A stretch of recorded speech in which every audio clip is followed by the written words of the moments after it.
बिस्मिल्लाहिर्रहमानिर्रहीम। हमारी आज की गज़ल का उन्वान है कभी ए हकीकत मुंतज़िर नज़र आ लिबासे मजाज में, जिसके शायर अल्लामा इकबाल हैं, और इस गज़ल का इंतखाब मजमूआ नज़्म व नसर बराए जमात 11वीं से किया गया है। आइए गज़ल की तशरीहात का जायज़ा लेते हैं। कभी ए हकीकत मुंतज़िर नज़र आ लिबासे मजाज में, कि हज़ारों सजदे तड़प रहे हैं मेरी जबीने नयाज में। हकीकत मुंतज़िर से मुराद ऐसी हकीकत है जिसका इंतज़ार किया जा रहा हो। लिबास मजाज यानी कि मादी लिबास, जबीने नयाज यानी कि झुकी हुई पेशानी। ज़ेरे बहस शेर में अल्लाह ताला को मुखातिब करके कहा गया है कि ए माल के हकीकी, तूने खुद को इब्तदाए आफरीनत से ही हिजाब में रखा है, लेकिन तेरे बंदे दीदार को तरस रहे हैं, लिहाजा अब जरूरी हो गया है कि तू हिजाब से निकलकर मादी शक्ल इख्तियार कर ले, ताकि मेरी इज्जो इनकिसारी में डूबी हुई पेशानी में जो हजारों सजदे मुस्तरिब और मुंतज़िर हैं वो अदा हो सकें। वो चाहते हैं कि कब तू सामने हो और हम सजदा रेज़ हो जाए। तुरबे आशनाए खरोश हो, तू नवाए महर में गोश हो, वो सरूद क्या के छुपा हुआ हो सकूते पर्दा साज में। तुरबे आशनाए खरोश यानी कि हंगामों से की खुशी से लुत्फ अंदोज होना। नवाए महर में गोश यानी कि सुनने वालों की आवाज को जानना। सरूद से मुराद है नगमा। सकूते पर्दा साज जो पर्दे की खामोशी में छुपा हुआ। तुझे इस आलमे रंगो बू के हंगामों से लुत्फानंदोज होना चाहिए कि तेरा वजूद एक ऐसी सदा की मानंद है कि जिसकी रसाई आम लोगों की समात तक हो। यूं भी एक ऐसे नगमे की क्या हैसियत है जो साज के पर्दे में खामोशी में गुम होकर रह जाए। यानी तू अपने जौहर दिल में ही छुपा के ना रख, बल्कि उसे भी जमाने पे जाहिर कर और लोगों को जिंदगी का पैगाम दे। इस शेर का मफहूम भी पहले शेर से मिलता जुलता ही है। तू बचा बचा के न रख इसे कि तेरा आईना है वो आईना, कि शिकस्ता हो तो अजीज तर है निगाह आईना साज में। आईना से मुराद है दिल। आईना साज यानी कि आईना बनाने वाला यानी कि अल्लाह ताला। इस शेर में सनत इस्तारा का इस्तेमाल किया गया है। मफहूम, ए बंदे खुदा, तेरा दिल बेशक एक आईने की मानंद है और यह भी एक फितरी अमर है कि तू इसे टूटने से बचा रहा है। लेकिन यह अमल शायद मुफीद ना हो कि जब दिल टूट जाता है तो बारी ताला की निगाहों में वो ज्यादा अजीज हो जाता है। और हवाला यह है कि अल्लाह तो टूटे हुए दिलों में रहता है। अगर तुझे कोई गम पहुंचता है तो तू उसे अपने हक में मुबारक तसव्वुर कर और खुदा का फजल समझ के अब तू बारी ताला की निगाहों में ज्यादा अजीज हो जाएगा।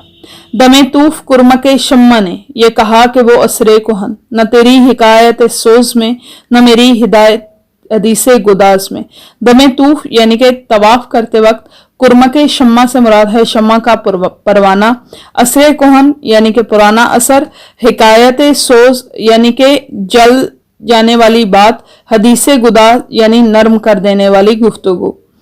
शमा के गिर्द तवाफ करते हुए परवाने ने कहा, ए शमा, कि माजी की वो तासीर न तो तेरे जलने में मौजूद है और ना ही मेरे जल मरने के अमल में बाकी है। अब हमारे अमल में खलूस मौजूद नहीं। मुराद इससे ये है कि सारी कौम इश्क इलाही के जज्बे से खाली हो चुकी है। न कदीम जमाने जैसे जानिसार मुरीद हैं और ना बाअमल पेशवा बाकी रहे हैं, बल्कि हर एक के अमल में बेअमली वाज़े तौर पर नजर आती है और इसी चीज की वजह से पूरी कौम का हाल अबतर हो चुका है। न कहीं जहां में अमा मिली, जो अमा मिली तो कहाँ मिली, मेरे जुर्मे खाना खराब को तेरे अफ़्व बंदा नवाज में।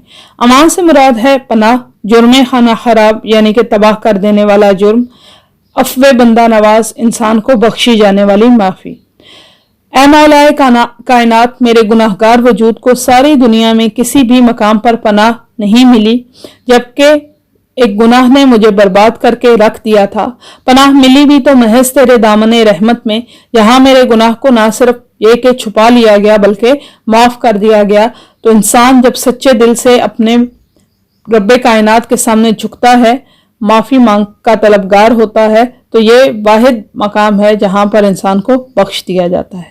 نہ وہ عشق میں رہیں گرمیاں، نہ وہ حسن میں رہیں شوخیاں، نہ وہ غزنوی میں تڑپ رہی، نہ وہ خم ہے زلف ایاز میں۔ اس شعر میں سند تلمیح کا استعمال کیا گیا ہے۔ محمود غزنوی بادشاہ تھا اور ایاز اس کا جانثار غلام تھا۔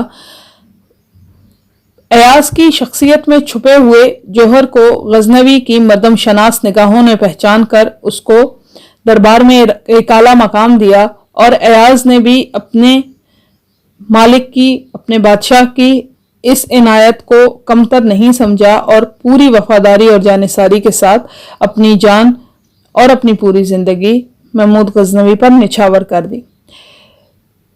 مفہوم اس شعر کا کچھ یوں ہے کہ زمانے میں اس طرح کا انقلاب رونما ہوا ہے کہ عشق میں بھی پہلے جیسی حرارت نہیں رہی اور نہ ہی حسن میں وہ شوخیاں رہی ہیں۔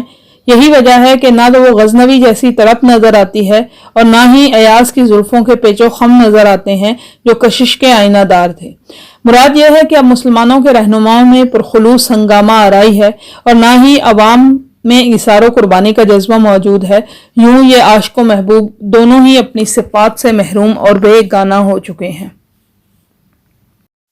جو میں سر بسجدہ ہوا کبھی تو زمین سے آنے لگی صدا، تیرا دل تو ہے صنم آشنا تجھے کیا ملے گا نماز میں۔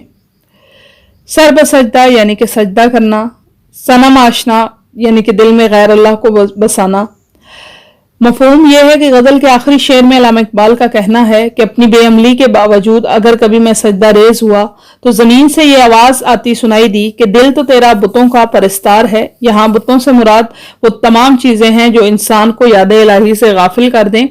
پھر تجھے اس نماز میں آخر کیا ملے گا کہ خلوص کے بغیر تو کوئی عمل درست نہیں ہوتا۔ مراد یہ کہ خلوص کے بغیر کوئی بھی عمل بے فائدہ ہے۔ جب تک انسان اپنے دل کو غیر اللہ سے پاک نہ کر سکے اس وقت تک اس کے تمام نمازیں اور سجدے بے معنی ہیں۔ مرکب اضافی۔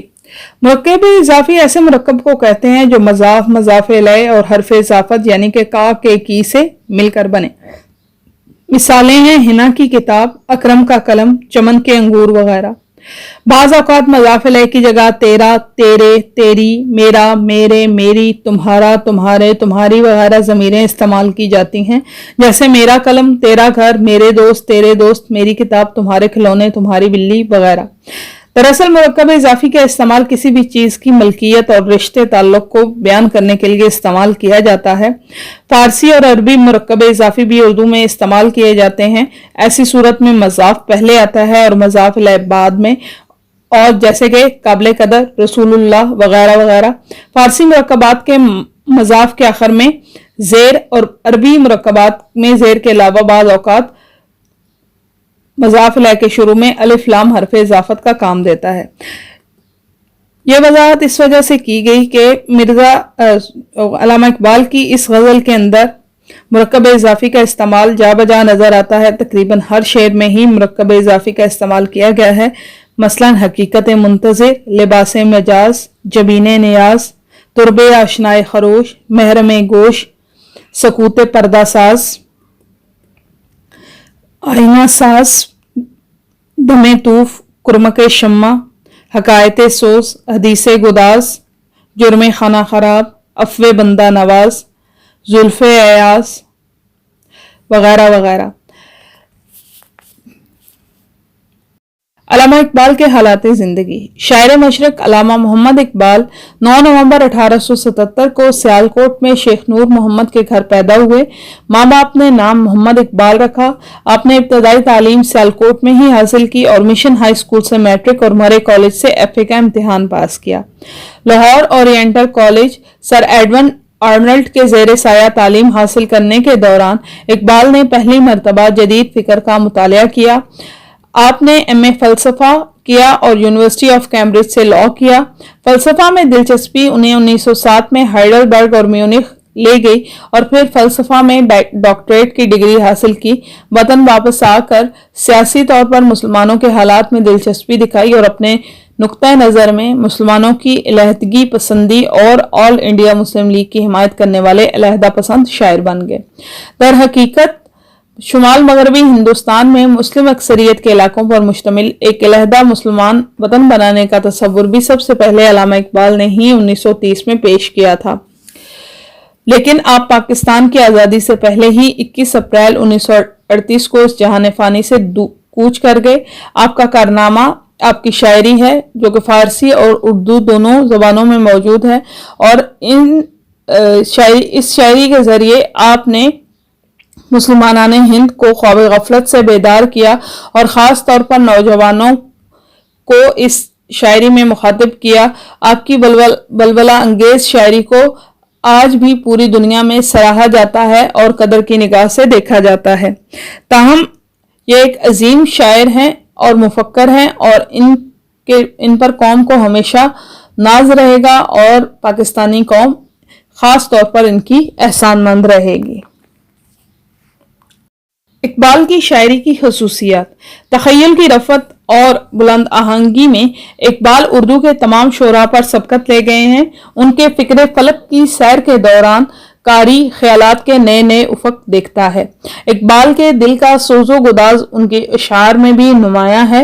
इकबाल के अशार में मौसीकी और तरन्नुम की एक खास कैफियत पाई जाती है। इस मकसद के लिए वो आम तौर पर मुतरन्नम और रमा बहरे मुंतखब करते हैं। इकबाल मनाज़िर फितरत की लफ्ज़ी तस्वीर भी बड़ी खूबसूरती से खींचते हैं।